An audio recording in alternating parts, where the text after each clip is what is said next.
demikian mantap gitu ya. Tapi terpulang pada umatnya. Kalau umatnya gak mantap, ya pelan-pelan tuh tali bakal lepas, simpul demi simpul. Dan kata Nabi, begitu satu simpul lepas, ya simpul sisanya dijadikan tempat gelayutan, gandulan gitu.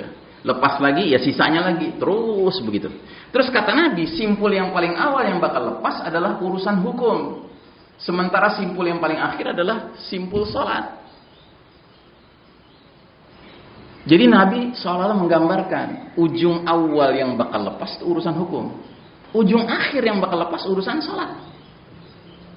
Nah, semenjak runtuhnya babak ketiga, umat Islam sudah nggak punya tempat bernaung, sudah nggak punya rumah tempat berlindung lagi. Akhirnya kita centang perenang kan? Maka mulailah negeri-negeri Muslim tanpa ragu-ragu menyatakan hukum yang berlaku di negeri kami bukan Islam lagi. Saya pakai hukum man-made, buatan manusia. Itu simpul pertama. Terus mulai ekonominya bukan ekonomi syariah, ekonomi ribawi. Dengan bangganya negeri-negeri Muslim sekarang pakai ekonomi ribawi. Politiknya ya gitu deh, kita udah tahu sendiri, ya kan? Secara status sih politisinya Muslim, tapi secara perilakunya politik model apa yang dia tampilkan hari ini? Lepas Pak, lepas. Simpul hukum lepas, simpul politik lepas, simpul ekonomi, simpul budaya lepas. Sehingga umat Islam bangga dengan budaya 14th of February, Valentine's Day. Budaya New Year's Eve, ya kan? Malam tahun baru. Ya kan? Nggak bangga dengan budaya sendiri. Sudah mulai lepas simpul budaya. Simpul pendidikan. Sudah mulai lebih bangga dengan pendidikan sekuler daripada pendidikan Islam. Sudah makin jarang orang tua yang semangat ingin anaknya jadi ulama yang benar-benar bisa menyinari dunia yang sudah gelap gulita ini. Kebanyakan orang tua kalau nggak cita-cita anaknya menjadi tukang dokter, jadi tukang insinyur. Lepas simpul pendidikan. Ya. Simpul apa lagi? Simpul medis. Lepas. Dulu kita mengenal Tibbun Nabawi, pengobatan cara Nabi. Yang mana baik pasien maupun tabibnya sama-sama berpegang pada ayat yang sama, wa idza maridtu fahuwa yashfin. Apabila aku sakit, Allah yang menyembuhkan. Sehingga begitu si pasien sembuh, si tabib langsung datang ke pasien bilang, alhamdulillah Allah sudah menyembuhkan engkau.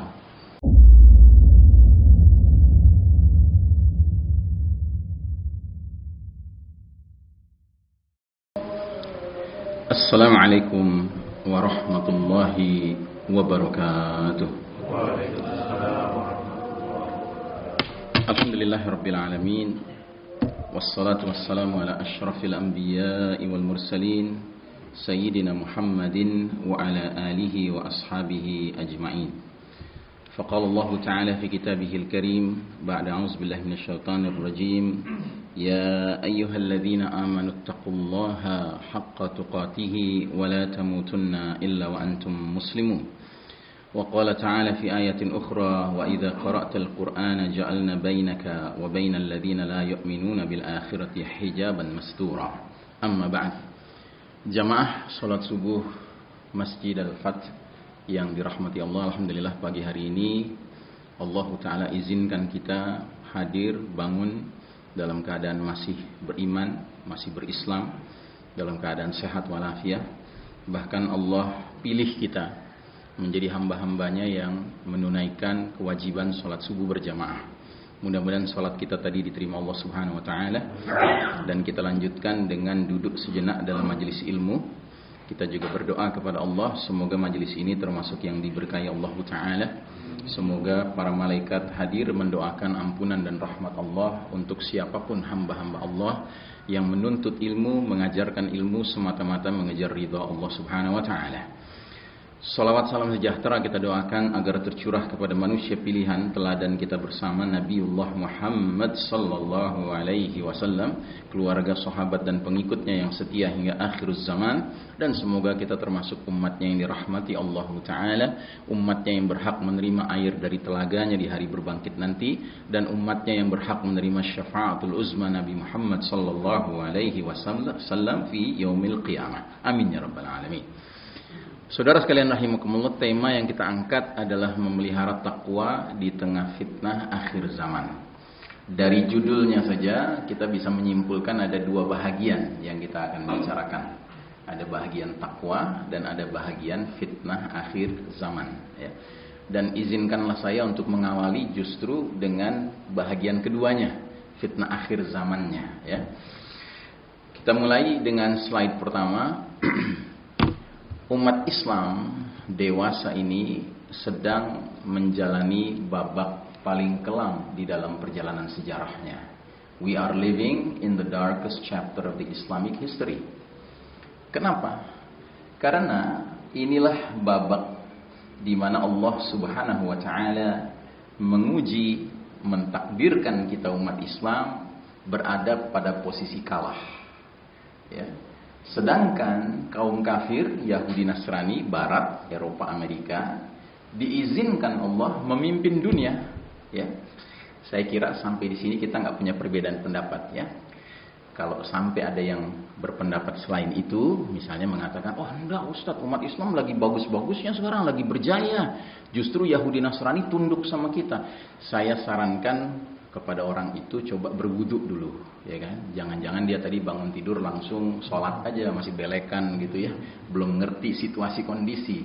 Kalau saya pikir kita sepakat ya bahwasanya hari ini kita umat Islam bukan sedang memimpin dunia, kita sedang kalah posisi kita, ya. Dan kalau saya mengatakan kaum kafir Yahudi Nasrani diizinkan Allah memimpin dunia, memang benar, memang begitu. Karena kita umat Islam Indonesia seringkali nggak ngerti bahasa Arab, akhirnya nggak membedakan antara izin Allah dengan ridha Allah. Padahal ini dua perkara berbeda. Izin Allah artinya Allah mentakdirkan sesuatu terjadi, itu izin Allah. Apapun yang Allah takdirkan terjadi berarti terjadi karena Allah izinkan. Tapi tidak semua yang Allah takdirkan terjadi pasti Allah ridhai, ya. Kita jangan naif ya. Sekarang saya tanya, adakah korupsi baik kelas teri maupun kelas kakap yang bisa berlangsung di dunia ini tanpa izin Allah? Adakah? Tidak ada. Dia hanya bisa terjadi karena Allah izinkan dia terjadi. Tapi pertanyaannya, adakah Allah meridhai korupsi? Ada? Tidak ada. Makanya bahasa Al-Quran tentang pencurian, korupsi itu kan mencuri. Itu hukumannya dahsyat. Apa hukumannya? Potong tangan. Gitu. Karena Allah nggak ridho dengan korupsi, nggak ridho dengan pencurian. Contoh lain yang lebih ekstrim, perzinahan. Adakah perzinahan di muka bumi ini bisa terjadi tanpa izin Allah? Tidak mungkin. Dia hanya bisa terjadi karena Allah izinkan dia terjadi. Tapi pertanyaannya, apakah Allah ridha dengan perzinahan? Ridha Allah? Allah tidak ridha. Bahkan saking tidak ridhanya, tidak ada larangan berzina. Yang ada adalah larangan wala taqrabuz zina, jangan dekati zina. Ya, jadi bukan jangan berzina, tapi jangan dekati zina, untuk menunjukkan betapa Allah tidak ridha dengan perzinahan. Sehingga semua pintu yang bisa mengarah pada perzinahan ditutup rapat. Nah, begitu juga dengan kepemimpinan di muka bumi ini. Semua kepemimpinan yang muncul di muka bumi ini hanya bisa muncul karena Allah izinkan dia muncul. Tapi apakah semua kepemimpinan pasti Allah ridhai? Tidak begitu. Allah hanya meridhai kepemimpinan yang mengandung dua syarat. Apa itu syaratnya? Satu, yang memimpin orang beriman. Ini baru syarat pertama, Pak. Tapi ada syarat kedua. Orang beriman yang memimpin itu menjunjung tinggi aturan dan hukum Allah Subhanahu wa taala. Barulah kepemimpinan itu diridhai Allah Subhanahu wa taala.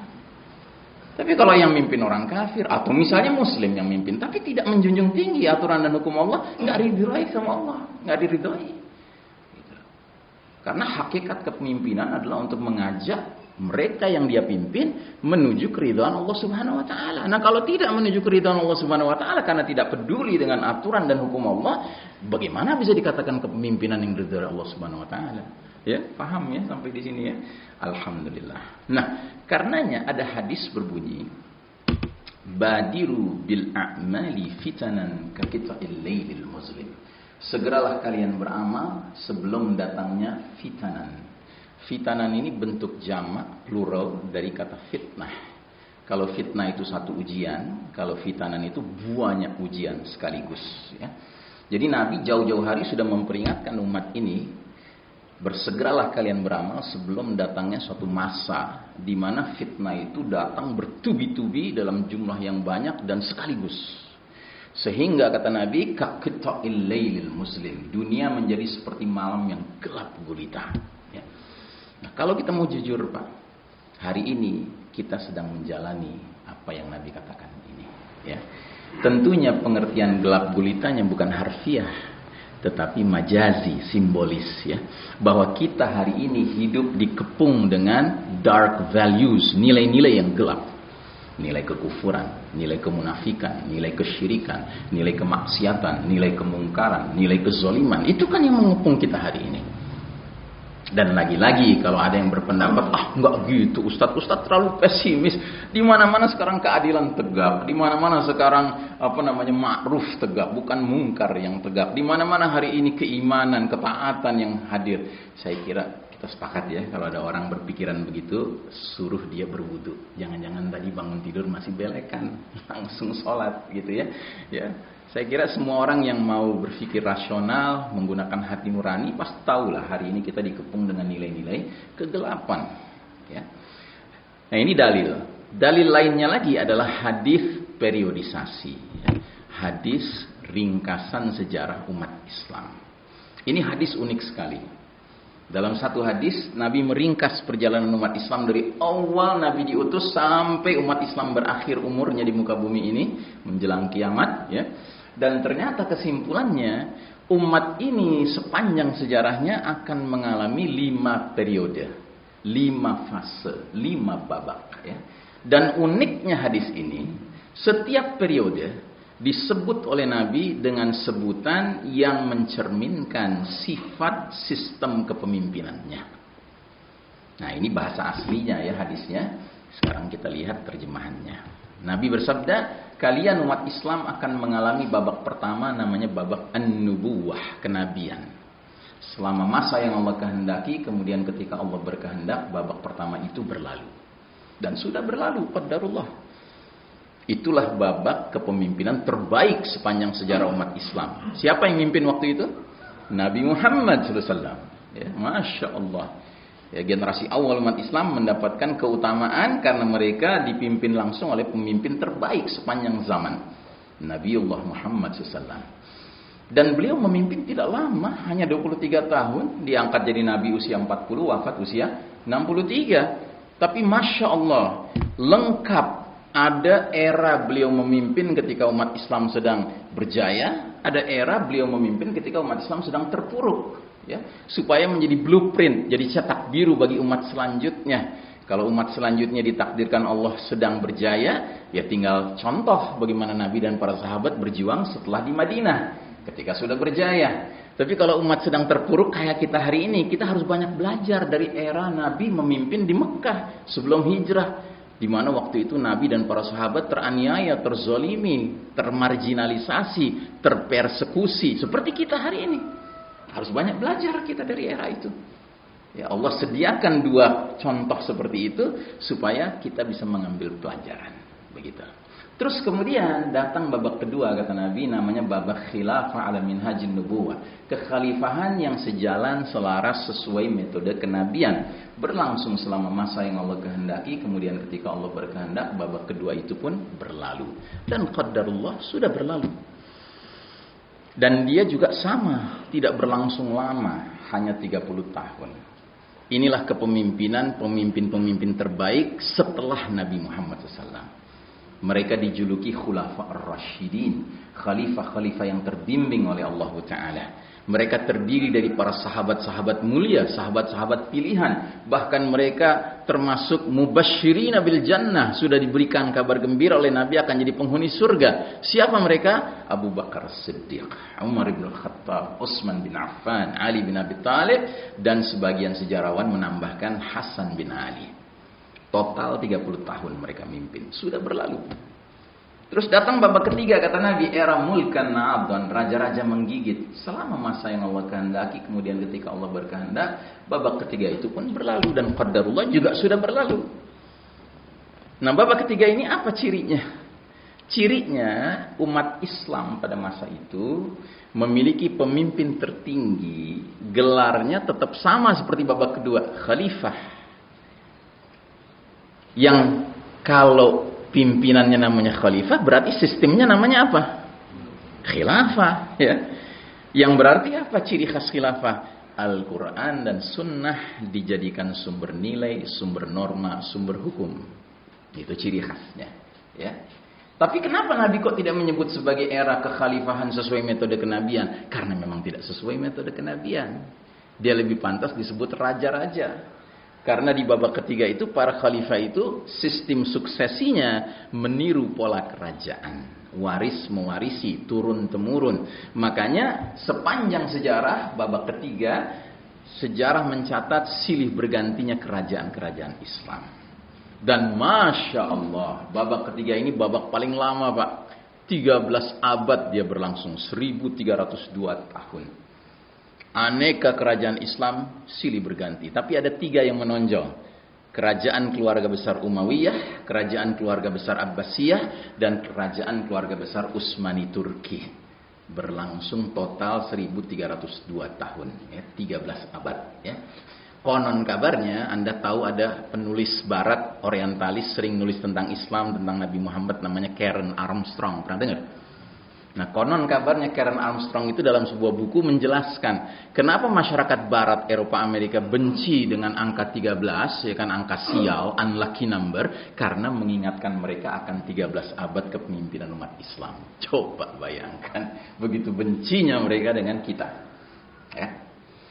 Nah, saudaraku rahimakumullah, yang nggak boleh dilupakan, selama 13 abad era Mulkan Adon berbeda dengan era khilafah minhajun nubuwah.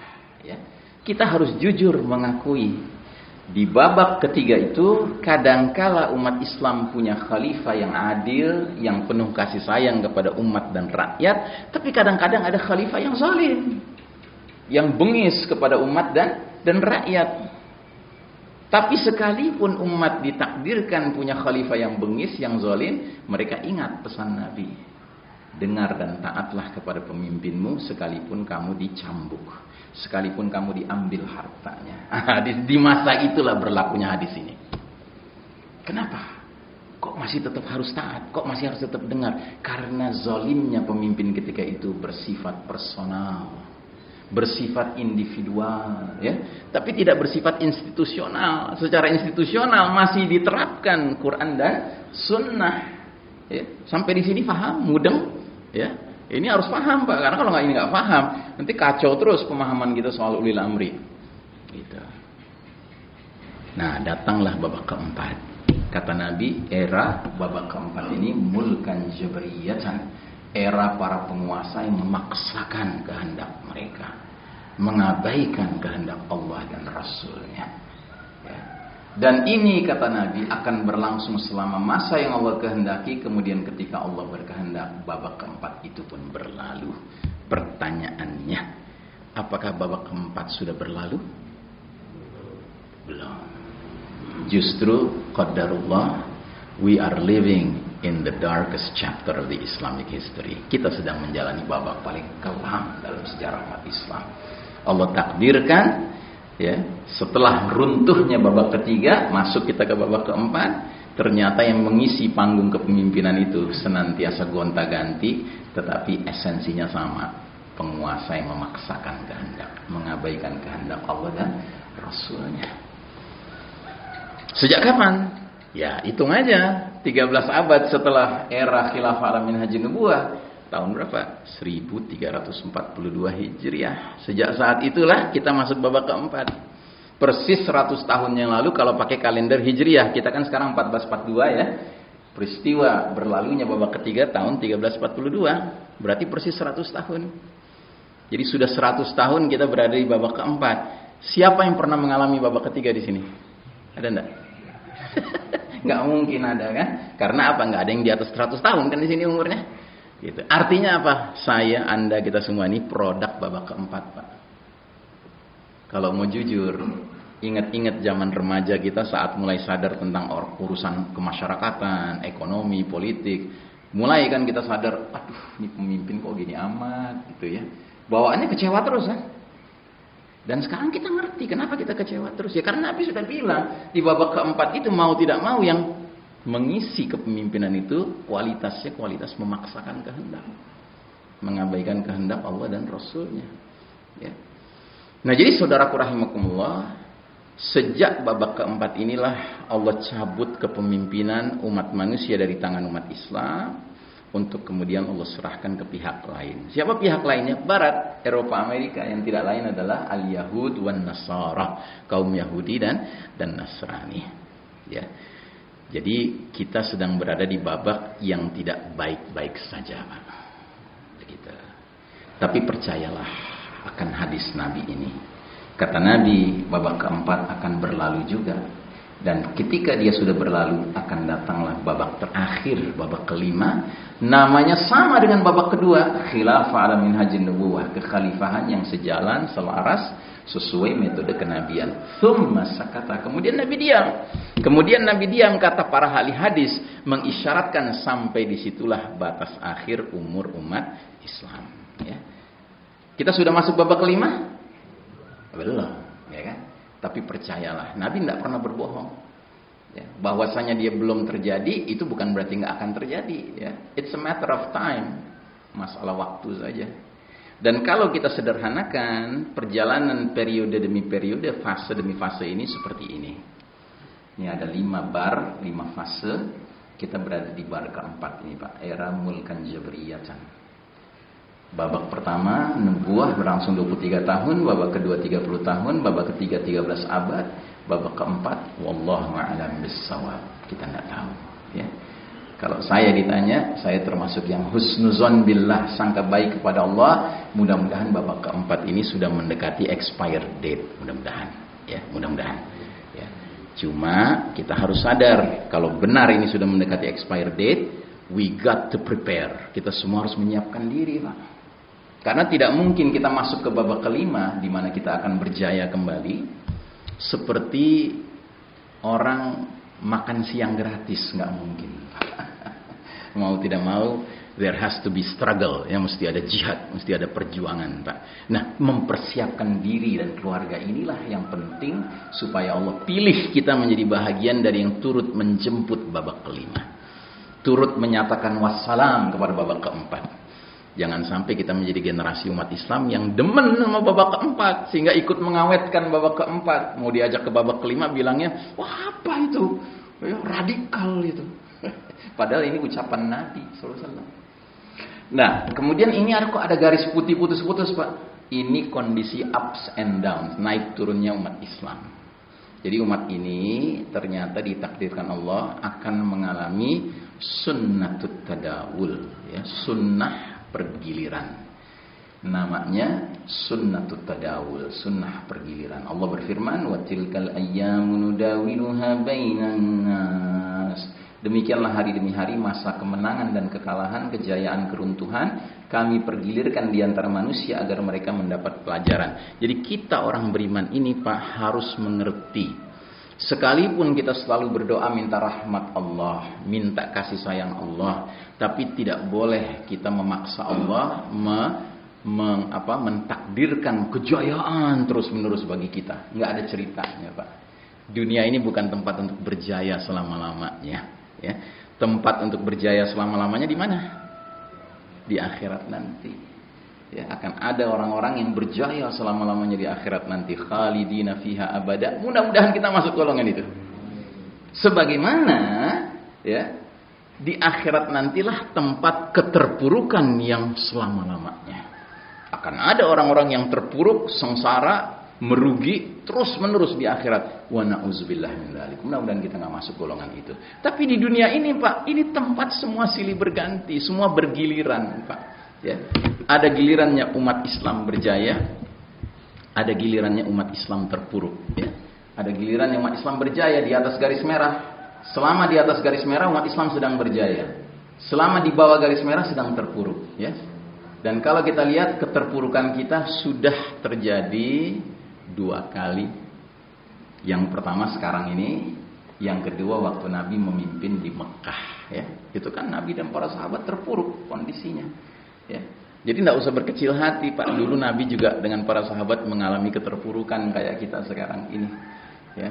Makanya saya ulangi lagi, kita perlu banyak belajar karena kita di bawah garis merah. Ya belajarlah bagaimana Nabi dan para sahabat ketika di bawah garis merah. Gitu. Jangan bermimpi belajar ketika Nabi sedang berjaya, padahal kondisi kita sedang tidak berjaya sekarang ini. Baik, nah jadi saudaraku rahimakumullah, kita teruskan. Inilah babak di mana Allah mencabut kepemimpinan dunia dari tangan Islam dan umat Islam. Kemudian Allah serahkan kepada pihak Barat, Eropa, Amerika yang merupakan masyarakat kaum Yahudi Nasrani. Dan Nabi sudah katakan akan terjadi ini. Di mana Nabi katakan dalam hadis ini? La tattabi'unna sunanal ladzina min qablikum shibran bi shibrin wa dhira'an bi dhira'in hatta law dakhulu fi juhri dabbin lattaba'tumuhum. Sungguh kalian umat Islam kelak nanti benar-benar akan mengikuti kebiasaan jalan hidup, tata cara hidup orang-orang sebelum kalian, sejengkal demi sejengkal dan sehasta demi sehasta, sehingga sekiranya mereka yang kalian ikuti sudah jelas-jelas masuk ke lubang biawak, kalian pasti akan terus saja mengikuti mereka. Udah jelas nih Yahudi Nasrani yang mimpin udah masuk lubang biawak, masih diikutin aja terus. Terus para sahabat bertanya-tanya, ya Rasulullah, apa yang kau maksud itu mereka kaum Yahudi Nasrani? Kata Nabi, faman, who else? Siapa lagi kalau bukan mereka? Anda tahu waktu Nabi menyampaikan hadis ini, para sahabat tercengang mendengarnya. Tercengang bukan karena ragu sama Nabi, yakin mereka Nabi nggak bohong. Cuma yang bikin mereka heran, kok bisa ya umat Islam nanti di akhir zaman ngekor sama Yahudi sama Nasrani? Apa jalan ceritanya tuh? Sementara dulu Nabi dan para sahabat nggak ada ceritanya yang korma Yahudi Nasrani. Saya tanya coba, menurut sirah Nabawiyah, sejarah perjuangan Nabi, sewaktu Nabi dan para sahabat sudah hijrah ke Madinah, di Madinah ada nggak kaum Yahudi? Ada nggak? Ada. Ada kaum Nasrani? Ada. Ada kaum musyrikin? Ada. Tapi kedudukan mereka ya sedemikian rupa karena Nabi dan para sahabat kokoh posisinya, akhirnya mereka tunduk kepada Nabi. Jadi boro-boro para sahabat kaum muslimin waktu itu ngekor sama Yahudi Nasrani, malah Yahudi Nasrani ngekor sama Nabi dan para sahabat. Makanya para sahabat nggak bisa membayangkan, Yahudi Nasrani? Kata Nabi, siapa lagi? Nah, tapi kalau kita mau jujur hari ini, Pak, mencari Muslim ke barat-baratan, ke Yahudi-Yahudian, ke Nasrani-Nasranian, sulit apa mudah, Pak, hari ini? Mudah sekali.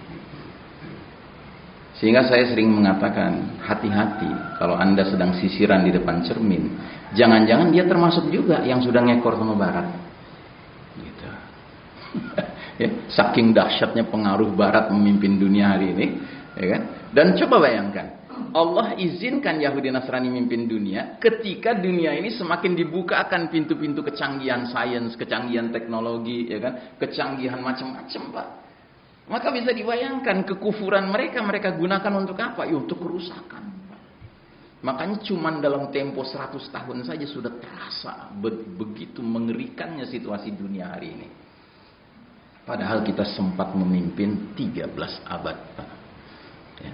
Nah maka saudaraku rahimakumullah, masyarakat Yahudi Nasrani memiliki karakter seperti bangsa Rum. Rum itu Romawi, yang ideologinya materialisme dan hubbud dunia, cinta dunia, melupakan alam akhirat.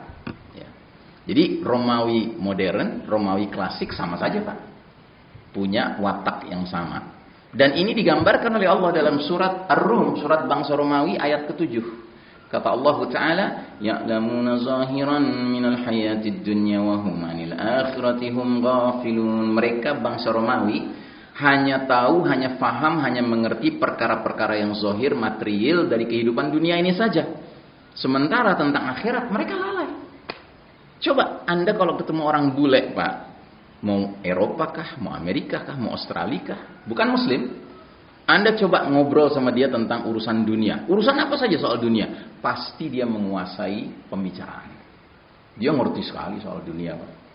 Tapi coba beranikan diri, banting setir, ajak dia ngomong tentang topik kematian, tentang alam kubur, tentang surga neraka. Diam dia 1000 bahasa.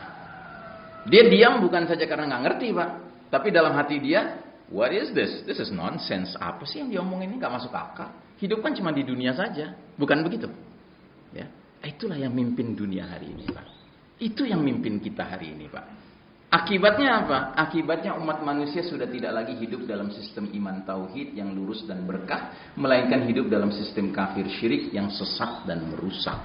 Ya. Jadi selama 13 abad umat Islam berjaya, di 1342 tahun Hijriah umat Islam berjaya, kita memimpin dunia ini, umat manusia ini, dengan memperkenalkan sistem hidup yang fondasinya iman tauhid, Pak. Karena memang umat Islam merasa penting untuk memimpin itu selalu berpedoman. Pedomannya apa? Kitabullah wa sunnah. Mau tidak mau, sistem hidupnya juga fondasinya iman dan tauhid. Tapi begitu Allah cabut hak kepemimpinan kita tahun 1342 Hijriah, lalu kita terpuruk di bawah garis merah, kemudian kaum kafir yang memimpin dunia ini, Yahudi Nasrani, kira-kira mungkin nggak Yahudi Nasrani meneruskan sistem iman tauhid? Melanjutkan sistem iman tauhid? Mungkin tidak, Pak. Kata orang Betawi, beriman kagak, bertauhid kagak, bagaimana mungkin mereka mau meneruskan sistem hidup yang fondasinya iman tauhid? Pastilah mereka kembangkan sistem hidup menurut keyakinan dia. Apa keyakinannya? Materialisme, hubbud dunia. Ya, kekufuran, kesyirikan di mana-mana. Gitu. Jadi tolong pahami ini, Pak. Ya. Anda bisa saja mengatakan, enggak Ustaz, negara kita berdaulat. Oh, ngimpi kali. Berdaulat di mana? Sekarang dunia ini sudah kayak one big village, satu kampung besar, Pak.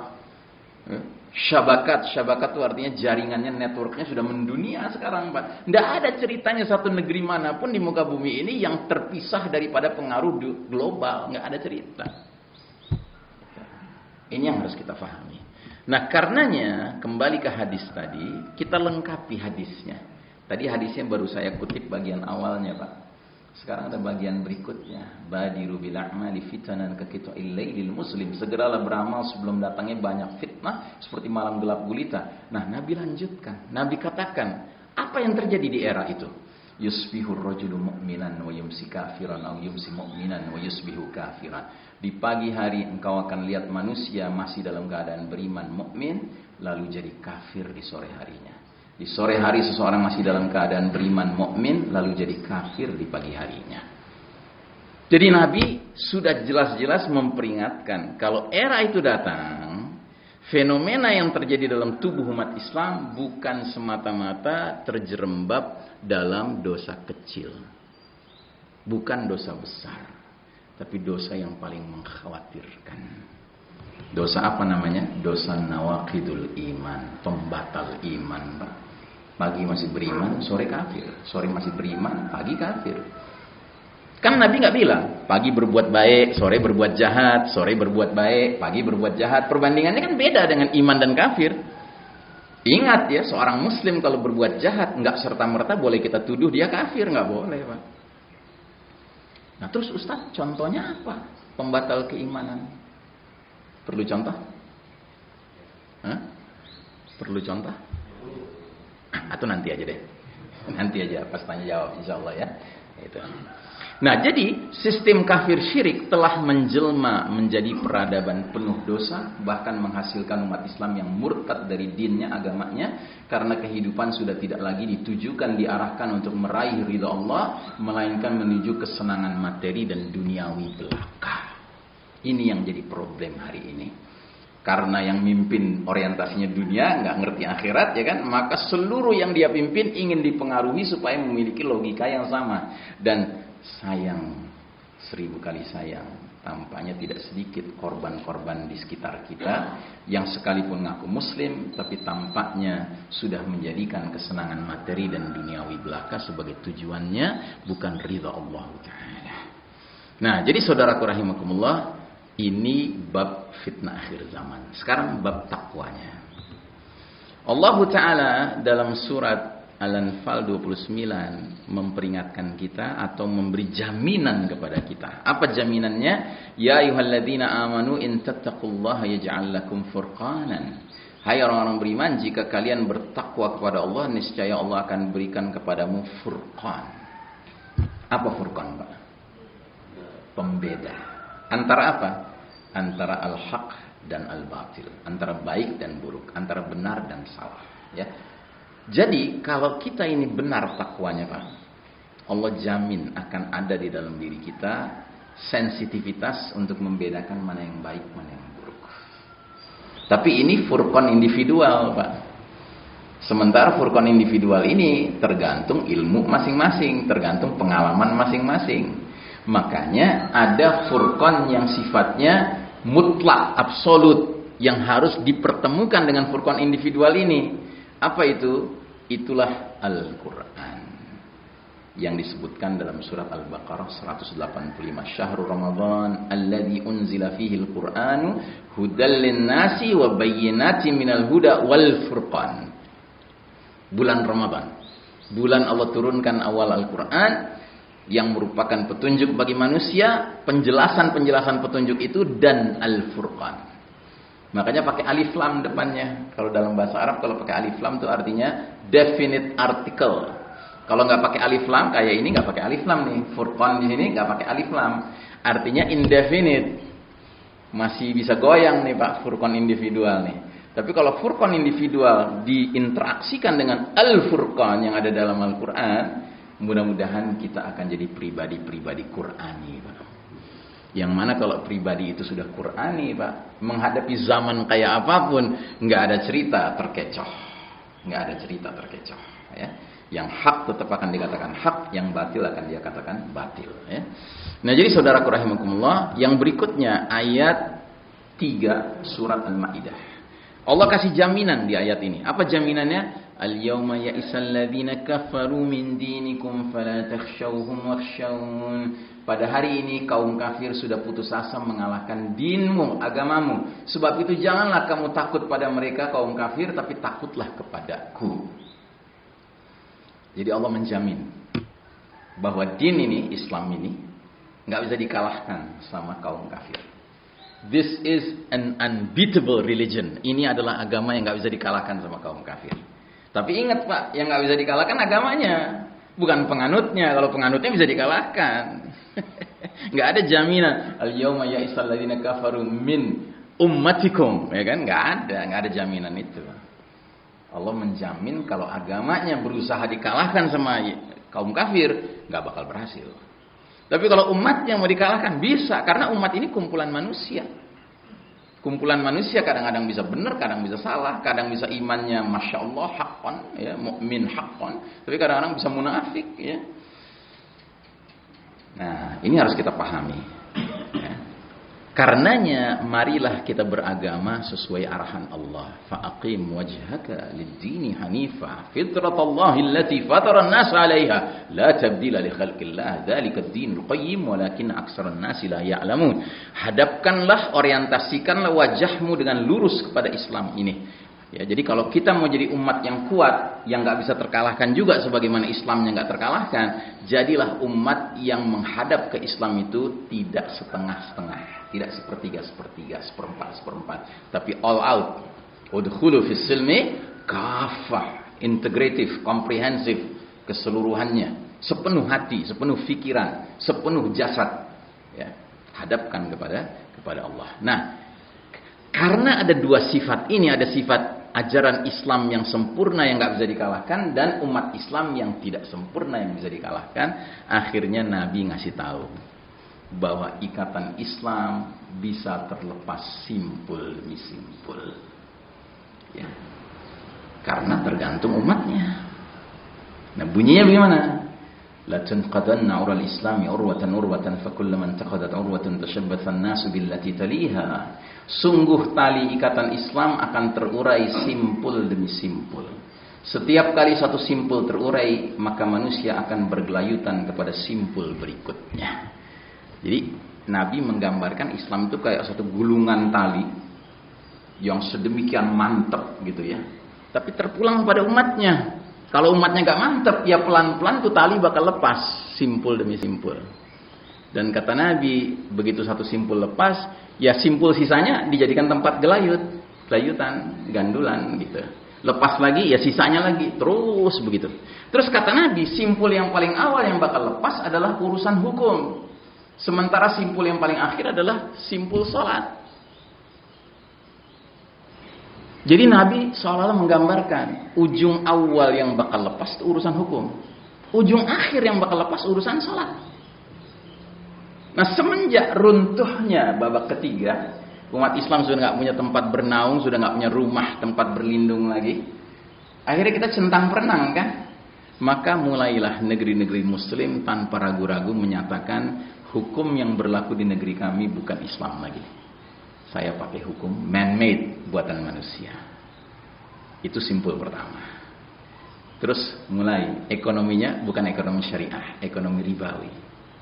Dengan bangganya negeri-negeri Muslim sekarang pakai ekonomi ribawi. Politiknya ya gitu deh, kita udah tahu sendiri, ya kan? Secara status sih politisinya Muslim, tapi secara perilakunya politik model apa yang dia tampilkan hari ini? Lepas Pak, lepas. Simpul hukum lepas, simpul politik lepas, simpul ekonomi, simpul budaya lepas. Sehingga umat Islam bangga dengan budaya 14th February, Valentine's Day. Budaya New Year's Eve, ya kan? Malam tahun baru, ya kan? Nggak bangga dengan budaya sendiri. Sudah mulai lepas simpul budaya. Simpul pendidikan. Sudah mulai lebih bangga dengan pendidikan sekuler daripada pendidikan Islam. Sudah makin jarang orang tua yang semangat ingin anaknya jadi ulama yang benar-benar bisa menyinari dunia yang sudah gelap gulita ini. Kebanyakan orang tua kalau nggak cita-cita anaknya menjadi tukang dokter, jadi tukang insinyur. Lepas simpul pendidikan. Ya. Simpul apa lagi? Simpul medis. Lepas. Dulu kita mengenal Tibbun Nabawi, pengobatan cara Nabi. Yang mana baik pasien maupun tabibnya sama-sama berpegang pada ayat yang sama. Wa idza maridtu fahuwa yashfin. Apabila aku sakit, Allah yang menyembuhkan. Sehingga begitu si pasien sembuh, si tabib langsung datang ke pasien bilang, alhamdulillah Allah sudah menyembuhkan engkau. Tanpa begini, nah ini gue nih nyembuhin lo nih, obat gue nih canggih. Nah, gitu. Nggak ada. Di masa itu baik si tabib maupun si pasien sama-sama mengembalikan urusan kepada Allah. Ketika masih sakit juga begitu, diingatkan la ba'sa tahurun insyaallah, enggak apa-apa, sabar. Ini pembersih dosa insyaallah. Tapi hari ini medis yang ada sudah bukan Tibbun Nabawi. Sehingga kadang-kadang dokter diberlakukan seperti nabi, ucapannya udah kayak sabda nabi, pasti benarnya. Maaf Pak ya, setelah mempelajari diagnosa jantung Bapak, tampaknya umur Bapak tinggal 3 bulan. Gitu. Ada nggak dokter sekarang berani ngomong begitu? Ada. Ini maaf ya kalau di sini ada nakes atau dokter ya. Saya berusaha untuk menyampaikan secara objektif. Inilah kondisi kita hari ini. Bidang apa lagi? Bidang militer. Oh lepas. Mana ada negeri kaum muslimin hari ini yang angkatan militernya semangatnya semangat ruhul jihad. Nggak ada. Bahkan alergi dengan jihad. Sehingga slogannya sudah bukan ihdal husnayain, satu dari dua kebaikan, ish kariman au mut syahidan, hidup mulia di bawah naungan syariat Allah atau mati syahid. Itu kan militer kita dulu begitu. Yang hari ini militernya apa semangatnya? Semangatnya slogannya right or wrong is my country. Mau benar mau salah pokoknya bela negara. Masih mending, sekarang ada right or wrong is my cukong. Mau bener mau salah pokoknya bela cukong.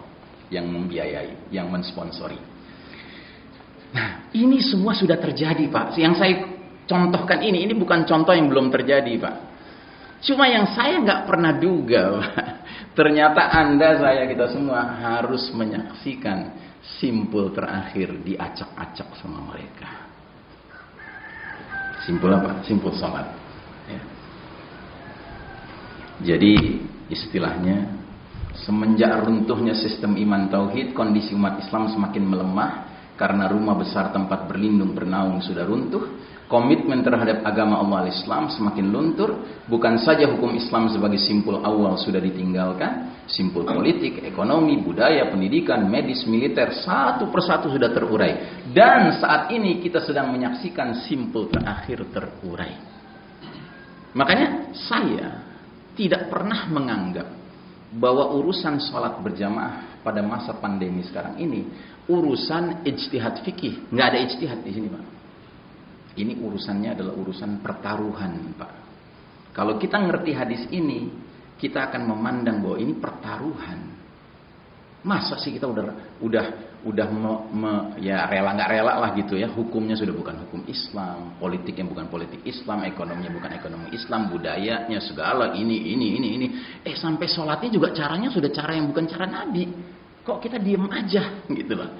Kan tadi sudah dibilang, satu simpul lepas masih gelayutan pada simpul berikutnya. Sedangkan ini simpul terakhir. Kalau ini lepas mau gelayutan sama apa lagi, Pak? Mau gelayutan sama apa lagi? Sudah nggak ada tempat bergelayut lagi. Sudah nggak ada sisanya. Nah, jadi saudaraku rahimakumullah, maka saya terus mengkampanyekan, mau situasinya kayak sekarang begini ini pun sekalipun, mari kita tetap menjalankan sholat sebagaimana yang diarahkan oleh Allah dan Rasulnya. Salah satu arahan Nabi yang sangat jelas adalah Sallu kama ra'aitumuni usalli. Sholatlah kalian sebagaimana kalian lihat aku sholat. Saya tanya kepada jamaah sekalian di sini, pernahkah sholat Nabi Muhammad SAW, sholat 5 waktu yang wajib ya, itu Nabi lakukan sendirian? Pernah tidak? Pernah tidak? Nabi selalu berjamaah sholat 5 waktunya. Termasuk waktu Nabi baru pertama kali belajar sholat, berjamaah dengan siapa? Dengan malaikat Jibril alaihissalam yang ngajarin Nabi sholat. Dan setelah itu Nabi selalu berjamaah dengan para sahabat. Yang karenanya mari kita belajar bagaimana Nabi berjamaah dengan para sahabat. Di antaranya ya, atau sebelum itu, dari hadis ini para ulama menyimpulkan apa? Ada kaidah fikih dalam urusan agama yang sudah berkaitan dengan urusan ibadah ritual seremonial formal termasuk sholat. Apa itu? Al-aslu fil ibadati al-hazar. Hukum asal peribadatan dalam Islam adalah terlarang, haram. Jadi hakikat asal beribadah dalam Islam itu nggak ada cerita boleh dikarang-karang, Pak. Maka suatu ibadah tidak disyariatkan kecuali ibadah yang disyariatkan oleh Allah dan Rasulnya. Jadi tidak ada ceritanya pintu kreativitas boleh dibuka dalam urusan peribadatan ritual seremonial termasuk sholat. Nggak ada, nggak boleh dibuka pintu kreativitasnya. Dari dalil tadi, Sallu kama ra'aitumuni usolli. Nah terus Nabi bilang apa? Nabi bilang, suatu ketika para sahabat meriwayatkan, Rasulullah SAW datang kepada kami para sahabat untuk mengusap bahu-bahu dan dada-dada kami, dan beliau bersabda, La takhtalif sufufukum fatakhallaf qulubukum. Janganlah kalian berselisih dalam shaf kalian, barisan kalian dalam sholat, sehingga berselisih hati kalian. Shaf itu dikatakan berselisih ketika apa?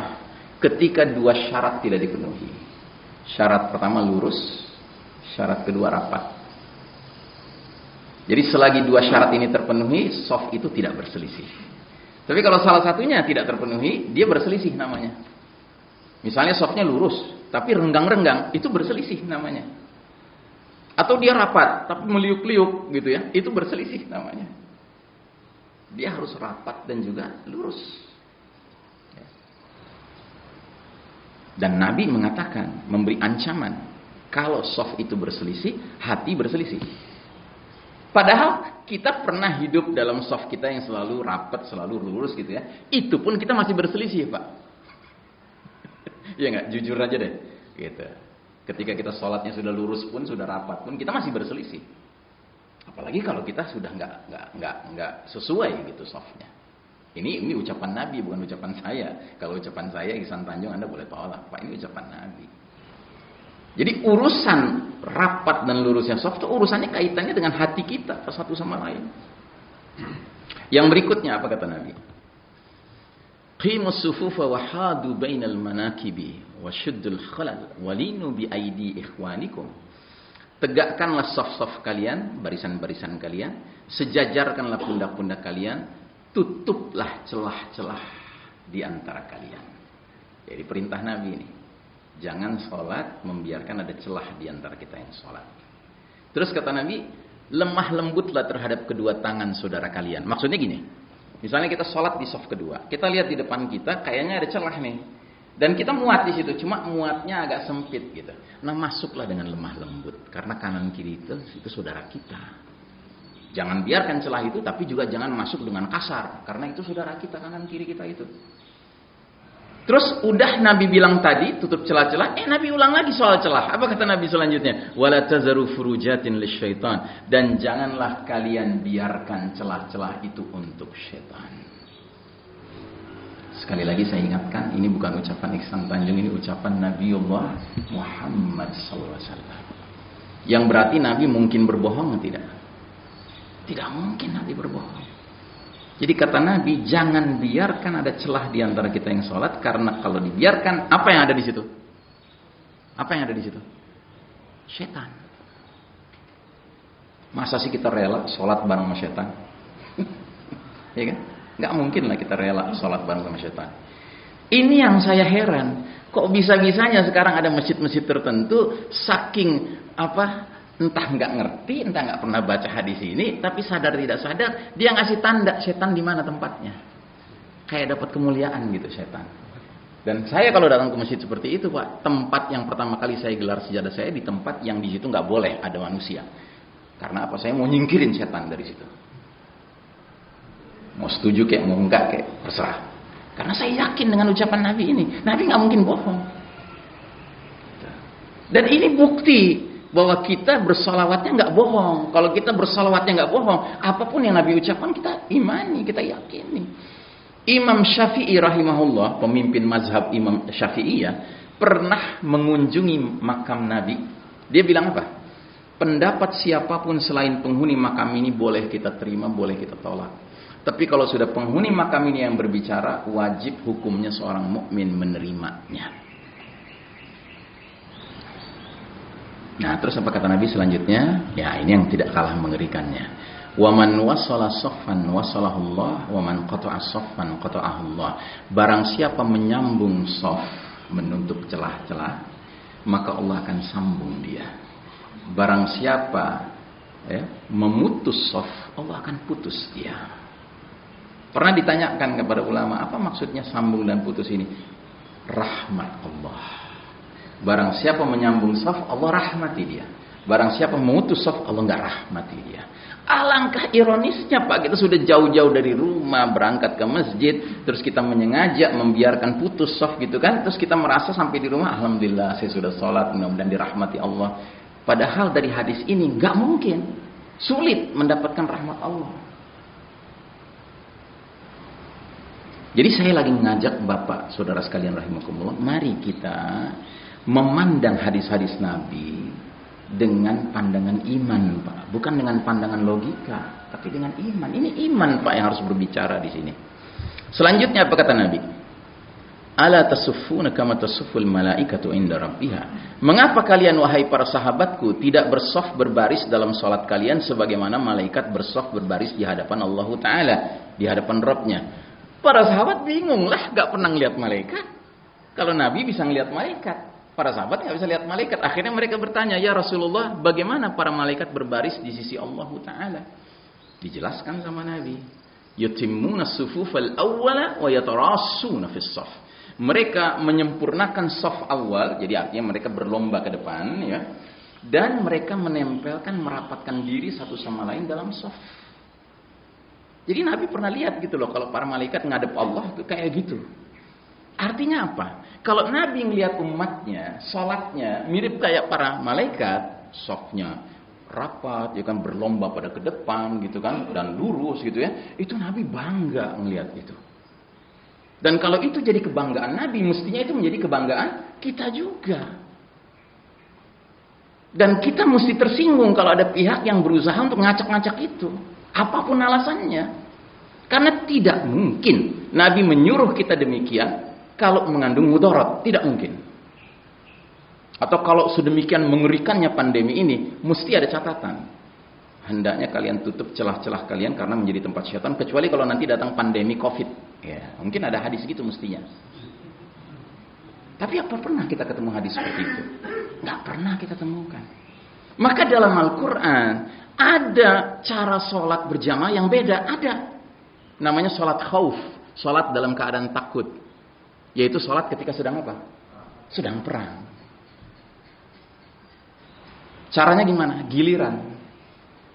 Tak Tapi giliran pun, sholat sedang perang pun, musuhnya nyata di depan mata gitu ya. Apakah sholat khauf itu, kemudian para jamaahnya itu sholatnya terpencar-pencar?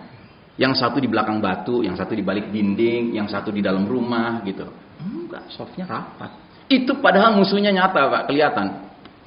Nah apalagi musuhnya nggak kelihatan. Kalaupun kita boleh nganggap virus ini musuh. Kalau saya nganggap virus bukan musuh Pak. Musuh itu setan yang kita harus perlakukan sebagai musuh. Nah karenanya saudaraku rahimakumullah, ada gambar dan sekaligus pertanyaan. Kenapa kok sekarang jadi mirip ya yang kelompok kiri dan kelompok kanan? Ini kelompok kiri kan sepertinya kaum muslimin. Kalau yang kanan udah jelas bukan kaum muslimin. Kok jadi mirip? Nih dari sudut lain. Ini sepertinya kaum muslimin. Ini kaum lain. Kok jadi mirip? Berdirinya juga mirip. Ini berdirinya kaum muslimin hari ini. Ini berdirinya mereka. Mirip kan? Padahal mestinya kita punya perbedaan sama mereka. Karena la yastawi ashabu an-nari wa ashabul jannah. Enggak sama calon penghuni neraka dengan calon penghuni surga. Nah ini pakai penjelasan. Gambar atas kaum muslimin 2020 dan seterusnya sampai sekarang. Gambar bawah kaum Buddha. Sebelum 2020 tidak pernah ada ceritanya umat Islam sholat seperti di atas itu. Tidak pernah ada ceritanya. Padahal taun dulu ada enggak? Ada enggak dulu taun? Ada taun. Tapi nggak ada cerita sedemikian mengerikannya taunnya. Dan dulu taun lebih mengerikan dari sekarang Pak. Kalau hari ini orang di swab positif, ya, dia harus nunggu sekian hari isoman atau isolasi di rumah sakit kah, gitu ya. Nanti ujungnya setelah sekian belas hari ada dua kemungkinan. Kemungkinan pertama sembuh, kemungkinan kedua meninggal. Dan berdasarkan statistik sampai hari ini, yang sembuh kira-kira 80% ke atas, yang meninggal 3% ke bawah. Sementara dulu ketika taun terjadi, pagi-pagi kelihatan bintil-bintil udah mulai ketularan nih, sorenya meninggal. Dan di satu wilayah, katakanlah kecamatan gitu, itu yang meninggal bisa 5.000 sampai 10.000 orang, Pak. Itu taun, Pak. Terus gimana masjid waktu itu? Ya masjid sepi, Pak. Tapi sepi bukan karena dilarang ke masjid, tidak. Karena yang sehat tinggal sedikit. Tapi yang sehat itu ketika mereka sholat berjamaah di masjid dalam keadaan taun, ya sholatnya sesuai sunnah Nabi. Nah ada ceritanya kemudian berkreativitas untuk merubah-rubah. Nggak ada. Nah sementara hari ini yang pergi ke masjid itu relatif masih sehat Pak. Masih sehat. Nah mungkin yang bikin agak banyak masalah tuh istilah OTG itu ya. Orang tanpa gejala. Tanpa gejala tapi mengandung virus. Nah taunya dari mana? Kenapa mesti suuzon? Kenapa mesti sangka buruk pada saudara kita? Dan yang lebih penting, kenapa mesti sangka buruk sama Nabi? Nabi sudah bilang ya bahwa tidak mungkin rapat dan lurus saf itu menimbulkan celaka, itu tidak mungkin. Nah, sehingga pertanyaannya, mengapa kalian tidak bersaf seperti para malaikat bersaf? Kan cakep nih. Safur rijal, saf laki-laki rapat lurus, ya kan? Keren sekali nih Pak. Safun nisa, saf kaum wanita rapat lurus, kan keren sekali. Nabi bangga sekali melihat ini. Nah yang lebih mengkhawatirkan adalah hadis berikutnya. Nabi mengatakan sesungguhnya umatku akan datang di hari berbangkit nanti dengan wajah, dengan kaki dan dengan tangan yang bercahaya karena bekas wudu. Jadi Nabi nanti mengenali kita Pak umat Islam ini, umat beliau ya kan, dari bekas wudu kita yang bercahaya, muka kita bercahaya kena air wudu, tangan kita, kaki kita. Gitu. Aku akan menyambut mereka di telaga. Jadi Nabi bukan hanya Nabi Muhammad, semua Nabi punya telaganya masing-masing. Nah Nabi Muhammad di telaganya menunggu. Telaganya itu isinya air yang jernih, yang lezat, yang manis ya. Setiap muslim lewat pasti dibagi satu gelas. Dan setiap muslim yang minum dari air telaga Nabi tidak akan haus selama-lamanya di padang mahsyar. Masya Allah. Nah kata Nabi, aku menyambut mereka di telaga. Ketahuilah, ada beberapa orang akan dihalang-halangi mendatangi telagaku. Sebagaimana unta hilang dihalang-halangi kembali pada pemiliknya. Aku panggil mereka, aku seru mereka. Ya, halum, sini, kemari. Karena Nabi lihat bekas wudu di wajahnya, di tangannya, di kakinya. Yang berarti juga bekas sholat gitu loh. Mereka sholat waktu di dunia. Gitu.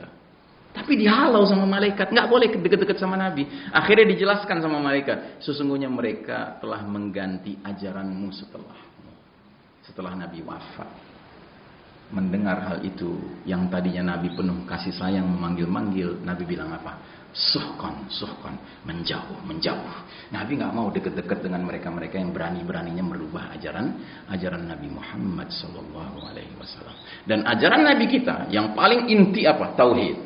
Tapi setelah itu apa? Itu kan keyakinan di dalam. Ya, setelah itu apa? Sholat.